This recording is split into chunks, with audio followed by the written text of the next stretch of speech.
grade. 10th grade. First year of high school, because 9th grade was still at the junior high back then.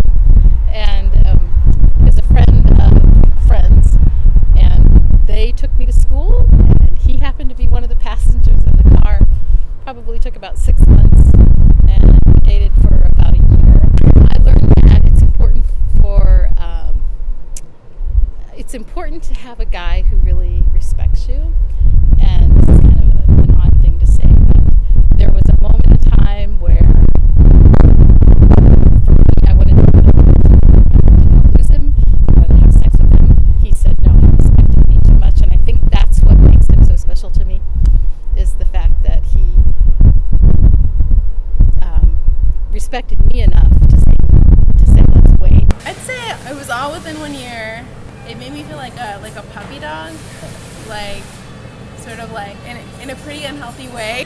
It was actually kind of what I guess they would call like a dependent relationship, where I was the one like following them around all the time, and I was like, okay, whatever you want. And then they decided to date someone else, like for real, and so that was of course the moment when I decided to part ways. And it was really, really emotional actually. But in reality, you really need like something more like a little bit of eros in the context of friendship, and that's more of a real relationship. So that really helped me reflect on that and have better situations in the future. Some part of you, once you feel that way about someone, it doesn't get like erased. So I don't think I would go so far as to say that I would take it all back or anything like that, or really change very much. There's a lot of culture in college. People sort of falsely put it into like this very liberal category of having non-friendship physical relationships with people, and like, oh, I'm just sleeping with so-and-so, or oh, I'm just hooking up with so-and-so. And I think it just sets people up for a lot of emotional issues, both in that moment and also in the future when they struggle with figuring out what a normal relationship feels like. I dated this girl for like 3 years in high school, and we were sure we were like in love and like gonna spend our lives together. Being in love is definitely just like that really high feeling you go after, and so, but like communication is really important, and being honest and how you feel about each other. And I guess it ended kind of, I started dating another person, so it kind of ended when we went separate ways, sort of. But we're actually still friends now and talk, so I'm a firm believer in being friends with your exes, because there was a reason you liked them, like there was a reason, and like if you're civil people, like you can work things out and be friends. Don't expect to be in love forever in the beginning, I guess. Like I guess that was my problem, was I was like first love, last love, forever.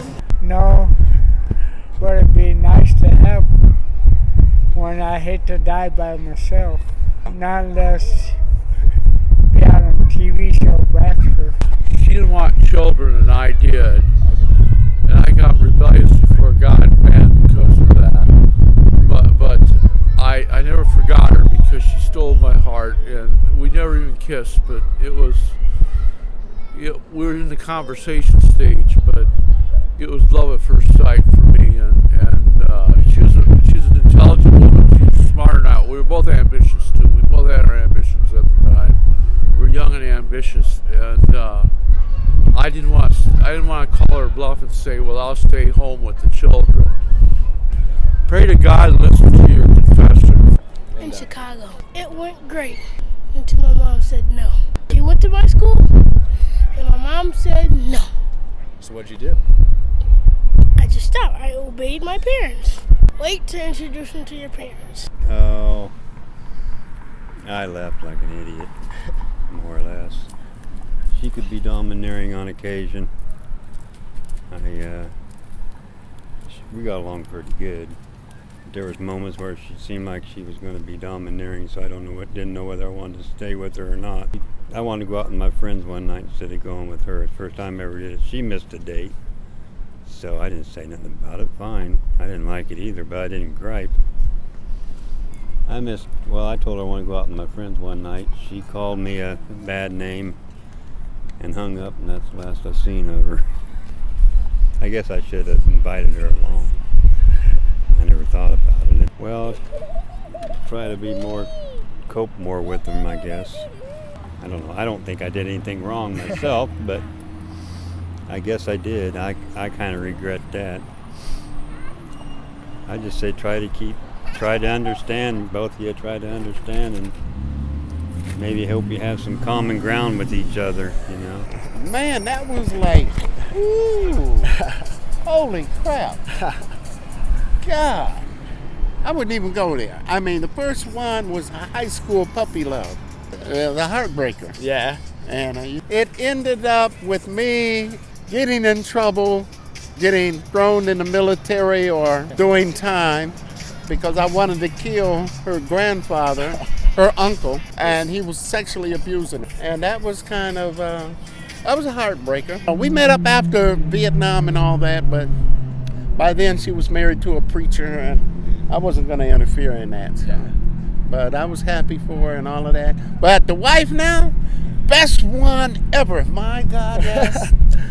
I spotted her from a distance and it was like, bang, the lights went on. Hello. First time, yeah, it was the walk, the eyes, the dimples, and the way she would, her persona and her demeanor as far as interacting with people. And I said, okay, I sat back and watched. And I did this for a while. 2 years to be exact. And I said, that's going to be mine. And there she is. Oh, man. It's like a godsend. When you get the right one, oh, it's heaven. I mean, it's like God opened up the door from heaven and said, hey, hello, my son. Here you are. I look at it this way. If you really want to, may I have a good life, you got to have a compatibility, understanding, and be able to listen. Besides run your mouth or party all the time, you know, everybody's going to do that eventually anyway. But if you can get over the hump of all the party, the get highs and all of that, the different individuals and whatever with different cultures and everything, because I don't care where you've been, people are basically the same anywhere you go. They may have ups and downs and poverty, but there's a lot of love, and it's beautiful to see it. And how they interact and everything. So having an understanding of the other person's thoughts, what their direction they're headed, more or less, their desires. And if you can go along and you guys can connect, then it's well worth it. I mean, it's a beautiful journey. As we used to call it, I'm on the trail again. Da-da-da. So when I get there, what am I doing? I'm hunting. So I get on the trail and I go hunting. And eventually I'm going to run into the right one while I'm out here hunting, and bingo. And that's kind of where, as I say, throw your hat in and